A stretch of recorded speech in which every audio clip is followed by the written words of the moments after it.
Assalamualaikum warahmatullahi wabarakatuh. Alhamdulillahi nahmaduhu wa nasta'inuhu wa nastaghfiruh wa na'udzu billahi min shururi anfusina wa sayyiati a'malina. Man yahdihillahu fala mudilla lahu wa man yudlil fala hadiya lahu. Asyhadu an la ilaha illallah wahdahu la syarika lahu wa asyhadu anna Muhammadan abduhu wa rasuluh. Ya ayyuhalladzina amanu taqullaha haqqa tuqatih wa la tamutunna illa wa antum muslimun. Ya ayyuhan nasu taqu rabbakum alladzi khalaqakum min nafsin wahidah wa khalaqa minha zawjaha wa bassa minhuma rijalan katsiran wa nisaa'a wattaqullaha alladzi tasaaluna bihi wal arham innallaha kana 'alaykum raqiba.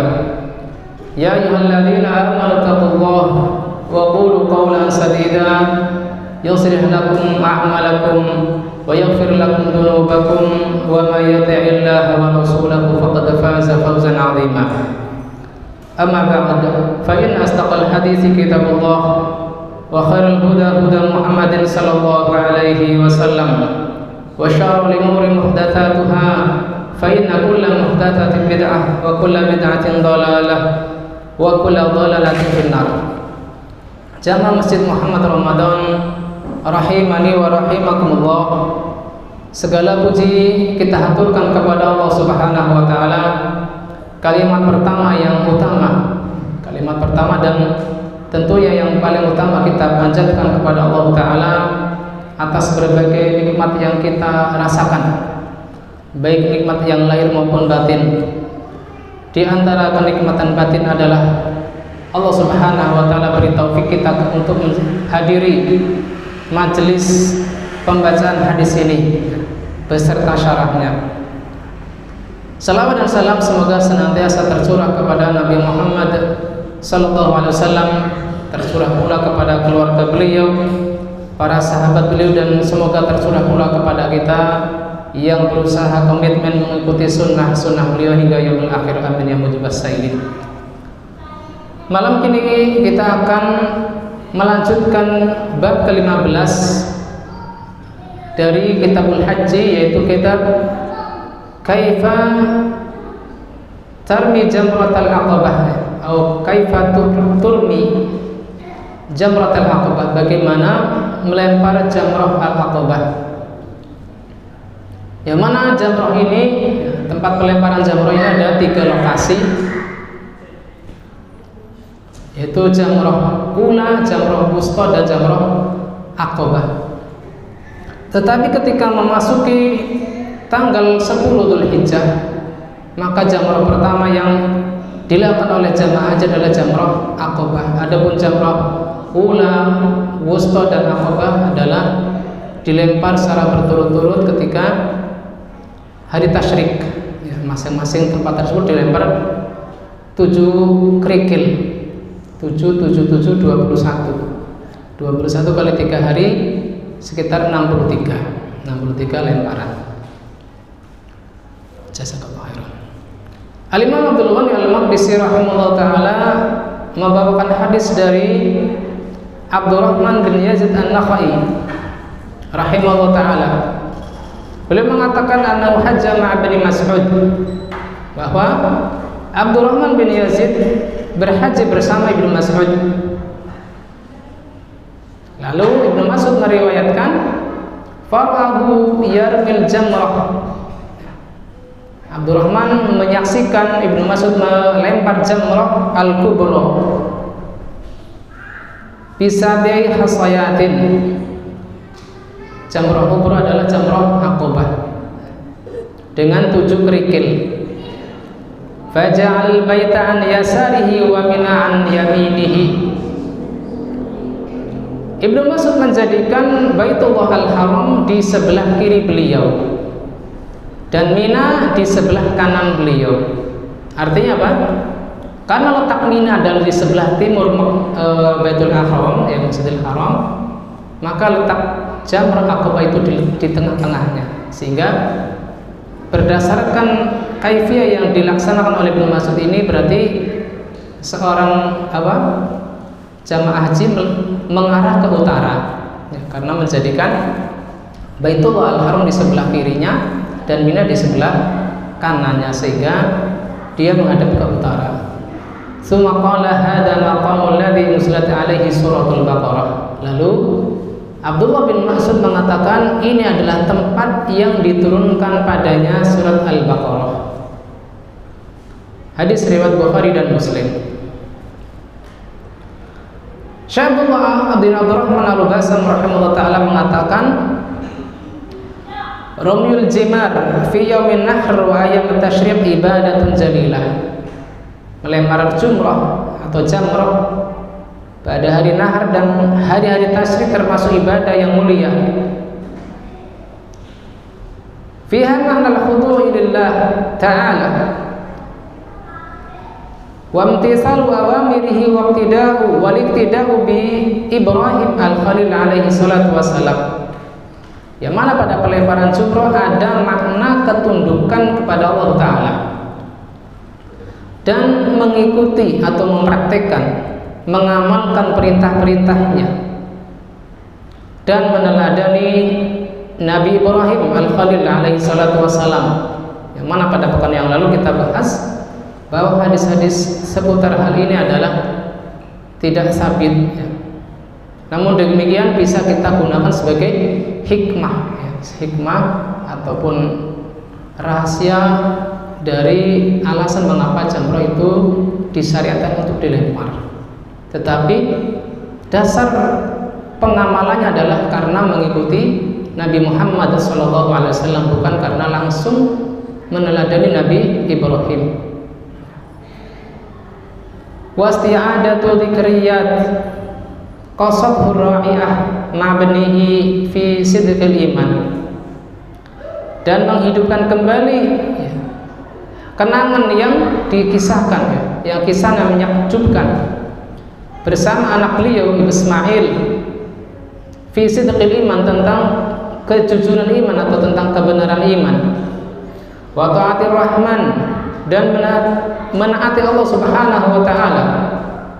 Hina ardalahu syaitanu muhawilan waswasatahu an ta'ati rabbih, yang mana setan berusaha menghalanginya, berusaha memberikan was-was untuk melaksanakan ketaatan kepada Allah, memberikan peraguan, mengganggu. Fahasabahu fi tilkal mawaqif biqalbil mu'min, maka setan tersebut dilempar di tempat-tempat tersebut dengan hati penuh dengan keimanan. Wa azmatis sabir, dan tekad orang yang bersabar. Wa nafsir ridha bi qada'i rabbih, dan dengan jiwa yang ridha terhadap ketetapan Allah Ta'ala. Fanahnu narmi syaitana mutamassilan fi tilkal mawaqif ihya'an lidzikra, dan kita melempar setan, ya, sekali lagi ini adalah sudah diralat kembali oleh Syekh Abdullah, ya, pada al-hasyiah atau catatan kaki, ya. Sehingga tidak mengapa kita bacakan mimbabil faidah. Dan kita melempar setan sebagai bentuk mutamassilan, ya, fi tilkal mawaqif, yaitu pengamalan, peneladanan kepada Ibrahim alaihissalatu wassalam pada tingkat tempat tersebut sebagai bentuk menghidupkan zikr, ya, kenangan ataupun mengingat bagaimana perjuangan Nabi Ibrahim dahulu. Wa irghaman lisyaitan alladhi yuhawilu saddana an ibadati rabbina, dan bentuk menghinakan syaitan yang berusaha untuk menghalangi kita dari ibadah kepada Allah Subhanahu wa taala. Wa awwalu ma yabda'u bihil hajj yauman nahr, dan awal kali jamaah haji melempar jamrah adalah ketika hari nahr atau tanggal 10. Huwa ramyul jamrah al-kubra, yaitu melempar jamrah yang terbesar, yaitu jamrah Aqabah. Litakuna fatihatun natikatuna fi fatihata amali dzalikal yaumil jalil, sebagai pembuka, ya, sebagai pembuka amalan pada hari yang mulia tersebut. Ya, sebagaimana pekan yang lalu kita jelaskan, pada hari ke-10 ya, pada tanggal ke-10 ada 4 amalan besar. Yang pertama adalah ramyul jamrah, kemudian nahar, menyembelih, ketika ada al-halq wa taksir atau taksir, yaitu mencukur rambut, dan amalan keempat adalah at-tawaf bil baitil atiq lil ifadah, yaitu tawaf ifadah. Bahwasanya melempar jamrah ini adalah pembuka amalan pada hari tersebut. Fayaqifu minha mauqifin Nabi sallallahu alaihi wasallam. Saat itu dia berdiri di tempat Nabi sallallahu alaihi wasallam berdiri. Haitsul Ka'bah al-musyarrafah an yasarihi wa mina an yaminihi, yang menjadikan Al-Ka'bah al-musyarrafah di sebelah kirinya dan Mina di sebelah kanannya. Wastaqbalaha wa ramaha bi sab'i hasayat, lalu menghadap ke tempat pelemparan tersebut dan melemparnya dengan 7 kerikil. Yukabbiru ma'a kulli wahidah, yang mana setiap kali lemparan mengucap Allahu Akbar atau bertakbir. Kama waqafa Ibnu Mas'ud radhiyallahu anhu hakadha, sebagaimana Ibnu Mas'ud berdiri di tempat tersebut. Wa aqsama anna hadha huwa maqamul ladzi unzilat alaihi suratul Baqarah, dan beliau radhiyallahu an bersumpah bahwasanya tempat tersebut adalah tempat diturunkannya surat Al-Baqarah, yang mana surat Al-Baqarah ini banyak menceritakan bagaimana kaifiyah atau tata cara berhaji. Beberapa faedah dari hadis pertama ini, hadis pada bab ini. Yang pertama adalah masyru'atu ramyi jamratil aqabah wahdaha yauman nahar, disyariatkan melempar jamrah aqabah saja pada tanggal 10. Adapun lempar jamrah ula, wusta dan aqabah adalah pada hari-hari tasyrik. Di catatan kaki disebutkan al-aqabah allati tunsabu ilaiha hadzal jamrah uzilat fi am 1300 wa 77 min hijratin Nabi sallallahu alaihi wasallam.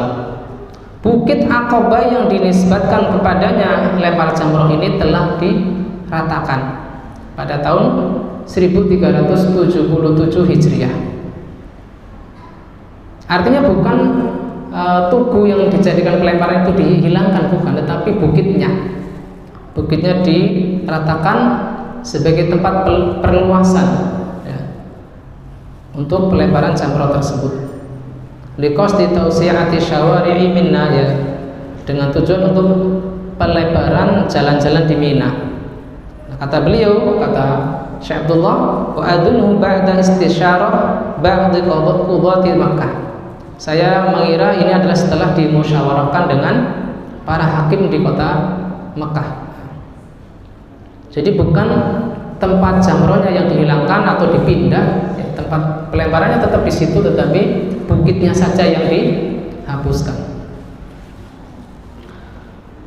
Pelajaran kedua, an yarmiyaha bisabi hasayat wahidatan ba'da ukhra wala yujzi'u ramyuha duf'atan wahidatan wa huwa mafhumun minal hadis.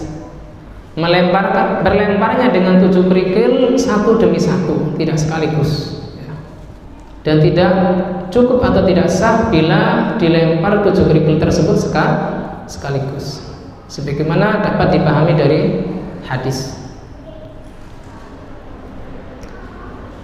Pelajaran ketiga, yajuzu ramyuha min ayyi makanin bi ijma'il ulama.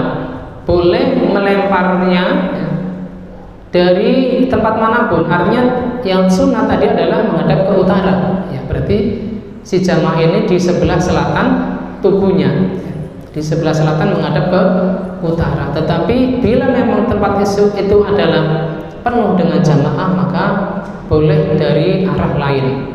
Dan ini boleh menurut kesepakatan ulama. Walakin al-afdal an yaj'ala al-baita an yasarihi wa mina an yaminihi wa yastaqbiluha. Tetapi yang afdal, yang utama adalah dengan menjadikan Al-Ka'bah al-Musyarrafah di sebelah kanan, di sebelah kiri pelempar jamrah, dan Mina di sebelah kanan. Kemudian pelajaran keempat, anna hadha huwa mauqifur rasuli sallallahu alaihi wasallam. Ini adalah tempat berdirinya Nabi sallallahu alaihi wasallam. Wa qad dzakara Ibnu Mas'udin surat Al-Baqarah li anna fiha katsiran min ahkamil hajj. Ibnu Mas'ud menyebutkan bahwa pelemparan jamrah Aqabah ini adalah tempat diturunkannya surat Al-Baqarah, yang mana di dalam surat Al-Baqarah banyak diturunkan ayat-ayat mengenai hukum-hukum haji. Faedah kelima atau pelajaran kelima, jawazu idhafati surah ilal Baqarah. Boleh mengidhafahkan atau menambahkan kata-kata surat dalam surat Al-Baqarah. Khilafan liman mana'a dzalik, berbeda dengan orang yang tidak membolehkannya. Ini faedah baru bagi kita tentunya, karena selama ini ya kita kan selaku pemula dalam menuntut ilmu, ya kita menerima nama-nama surat di dalam Al-Quran ya ditambah surah gitu kan. Adapun dalam hadis ini jelas dikatakan oleh Ibnu Mas'ud, yang mana beliau adalah sahabat Nabi SAW, menyebutkan langsung dengan kata-kata suratul Baqarah. Hadza maqam alladzi unzilat alaihi suratul Baqarah. Kata-kata surat ini langsung dari sahabat Nabi.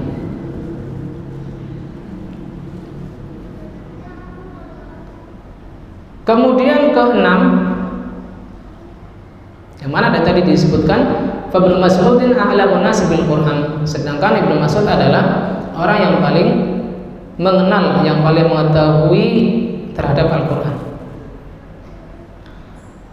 Pelajaran ke-6, tasmiyatu hadhil mawaqif bil jamarat lama yafuhu bihi juhalul ammah min tasmiyatiha bi syaitan al-kabir. Penamaan tempat-tempat ini dengan jamarat, yaitu tempat-tempat pelemparan, tidak sebagaimana apa yang dikatakan oleh orang-orang awam yang jahil, bahwasanya itu adalah nama lain dari setan besar. Kalau jamrah Aqabah atau jamrah Kubra, orang-orang awam mengatakan ini setan besar, setan kecil, setan sedang. Fahadha haramun di anna hadhihi masyair muqaddasah muhtarimah. Maka penyebutan jamrah Aqabah dengan setan kabir dan seterusnya adalah ini haram, karena itu adalah tempat-tempat yang mulia dan disucikan. Ta'abbadana Allahu ta'ala bi ramyiha, yang mana Allah Subhanahu wa taala mensyariatkan kepada kita ibadah dengan melemparnya, wa dzikru indaha, dan mengucapkan zikir di sisinya. Maka penamaan tersebut ya dengan kata-kata setan kabir, setan saghir, setan wasat adalah tidak syar'i. Wa a'dhamu min dzalika ma yasbunaha min alfadin qabihatin munkaratin. Dan hal yang lebih besar dari hal tersebut adalah ketika mereka mencela tempat tersebut dengan lafaz-lafaz yang rusak, lafaz-lafaz yang kasar. Wa ma yatuna indaha mimma yunafil khusyu' wal khudu' wal waqar. Dan apa yang mereka kerjakan di sisinya dengan apa-apa yang meniadakan kekhusyuan dan ketundukan dan sikap tenang. Min ramyiha bi ahjarin kabirah, ya, yang dilempar bukan lagi kerikil-kerikil kecil, tetapi batu besar, ya, biar mantap gitu kan. Aurasos, ataupun pakai pistol, pakai timah. Aunial, bahkan dengan sendal, atau mungkin benda-benda sejenis di zaman sekarang, mungkin botol minuman dan lain sebagainya. Kullu hadza haramun munafil li syar'i. Ini semua adalah haram dan dinafikan oleh syariat. Lima fihi minal ghuluwi wal jafa. Karena di dalam perbuatan-perbuatan tersebut terdapat sikap berlebih-lebihan dan sikap kasar. wa mukhalafati syari', dan menyelisihi syariat. Baik, kita masuk pada bab berikutnya, yaitu bab ke-16, bab fadlil halqi wa jawazit taqsir. Bab fadlil halqi wa jawazit taqsir. Bab keutamaan mencukur habis dan kebolehan memendekkan rambut ketika tahallul. Qala al-Imam Abdul Ghani al-Maqdisi rahimahullah ta'ala an Abdullah bin Umar radhiyallahu ta'ala anhuma, dari Abdullah bin Umar semoga Allah meridhai keduanya, anna Rasulullah sallallahu alaihi wasallam qala Allahumma arham al-muhalqin, bahwa Rasulullah sallallahu alaihi wasallam berdoa semoga Allah taala merahmati orang-orang yang bercukur. Qalu wal muqassirin ya Rasulullah. Maka para sahabat menyela atau mengingatkan Rasulullah SAW agar beliau pun mendoakan orang yang memendekkan rambut. Tetapi apa yang mereka dengarkan? Qala Allahumma arhamil muhalliqin. Qalu wal muqassirin ya Rasulullah. Qala Allahumma arhamil muhalliqin. Qalu wal muqassirin ya Rasulullah. Wal muqassirin. Artinya apa? Ketika Rasulullah diminta mendoakan orang yang memendekkan rambut, beliau tetap mendoakan keberkahan, mendoakan rahmat bagi orang yang mencukur habis rambutnya sampai 3 kali. Baru pada kesempatan yang keempat, beliau pun mendoakan rahmat untuk orang-orang yang memendekkan rambut, artinya memotong ujung rambutnya saja, tidak mencukur habis. Mana dari hadis ini bahwasanya al-halqu wa taqsiru min manasikil haji wal umrah al-jalilah, bahwasanya mencukur habis rambut ataukah memendekkan sedikit ya, itu termasuk dari rangkaian manasik haji dan umrah. Dan al-halqu afdal min at-taqsir, ya, menghabiskan seluruh rambut kepala ini lebih utama dari sekedar memendekkan sedikit ya. Li'annahu ablaghu fit ta'abbud wa tadallul lillahi ta'ala, karena di dalam al-halq lebih besar di dalam peribadahan dan ketundukan kita kepada Allah Ta'ala, istisali syahrir rasi fi ta'atillah Ta'ala, karena menghilangkan rambut kepala di dalam ketaatan kepada Allah Ta'ala. Oleh karena itu Nabi Sallallahu Alaihi Wasallam mendoakan orang-orang yang mencukur habis kepalanya ya, maksudnya untuk laki-laki, dengan doa rahmat sampai 3 kali. Maka para hadirin mengingatkan Nabi Shallallahu Alaihi Wasallam untuk mendoakan pula orang-orang yang sekedar menempelkan rambutnya, tetapi beliau sempat menolak mereka 3 kali. Dan pada kali keempat, adkhalal muqassirina ma'hum fi du'a, ya, karena terus didesak oleh para sahabat, akhirnya pun Nabi Shallallahu Alaihi Wasallam memasukkan orang yang memendekkan rambutnya bersama mereka, orang-orang yang mencukur habis rambut mereka di dalam doa. Bima yadullu ala anna al-halqa fi haqqir rijali huwal afdal, yang menunjukkan hal ini bahwasanya ketika tahallul terakhir dalam haji adalah apa? Halq, yaitu menghabiskan rambut di dalam mencukur, ini adalah yang afdal dibandingkan hanya sekedar memendekkan. Hadza ma lam yakun fi umrati tamattu wa yadhiqul waqt bihaitsu la yamutu sya'ra li halqil hajj falyuqassir fa huwa fi haqqi afdal, fi haqqihi afdal.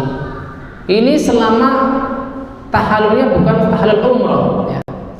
Kalau misalkan umrahnya adalah umrah tamattu yang mana tahallulnya 2 kali ya, sebelum masuk Arafah sudah tahallul untuk umrah, maka saat umrah itu apa? Hanya ditaksir saja, dikurangi saja, tidak dicukur habis, karena akan ada tahallul lagi yang kedua ya. Karena apa?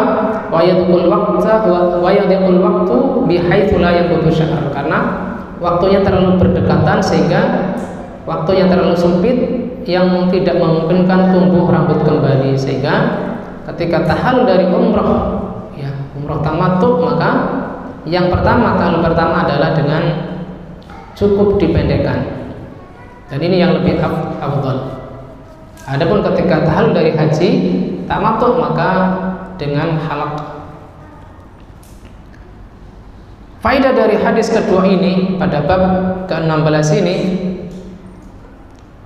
yang pertama adalah disyariatkan al-halq wa awit taksir. Wa sahih an ahaduma wajibun lil haji wal umrah. Dan yang benar maksudnya di sini ada perbedaan ulama, ya, perbedaan ulama. Bahwasanya salah satunya adalah wajib bagi untuk haji dan umrah.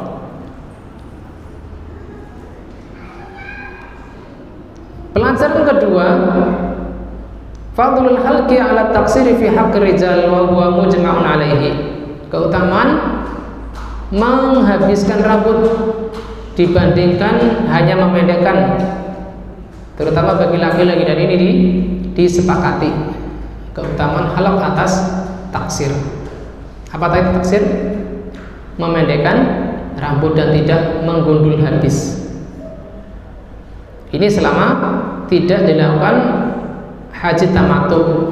Ya, kalau ada tamattu yang mana ada 2 kali tahallul untuk umrah dan tahallul untuk haji, maka ketika tahallul dari umrah maka cukup ditaksir saja atau qasar, yaitu dipendekkan ujungnya. Kemudian yang ketiga, wal murad bil halqi istisalu sya'ri ra'si bi ayyi syai'in. Yang dimaksud dengan halq ini adalah menghabiskan seluruh rambut kepala dengan alat apapun.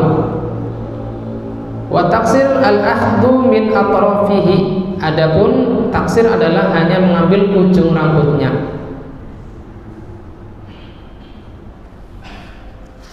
Dan pelajaran keempat adalah al-masyru' wal iktifa' bil halqi aw taksir.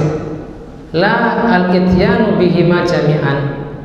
Yang disyariatkan adalah cukup memilih salah satunya, ya. Apabila seseorang tidak berkenan untuk dicukur habis, maka boleh taksir, atau bila dia berkenan maka dia tidak dikerjakan dua-duanya. Artinya tidak 2 kali pekerjaan, sehabis dia ditaksir lalu dia halq, tidak. Wallahu ta'ala alam. Karena sudah masuk waktu isya, kita jeda terlebih dahulu. Wa sallallahu ala nabiyina Muhammadin wa ala alihi wa sahbihi wasallam.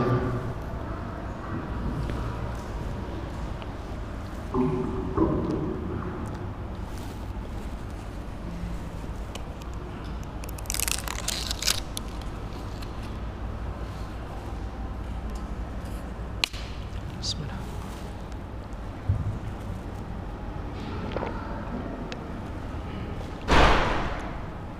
Allah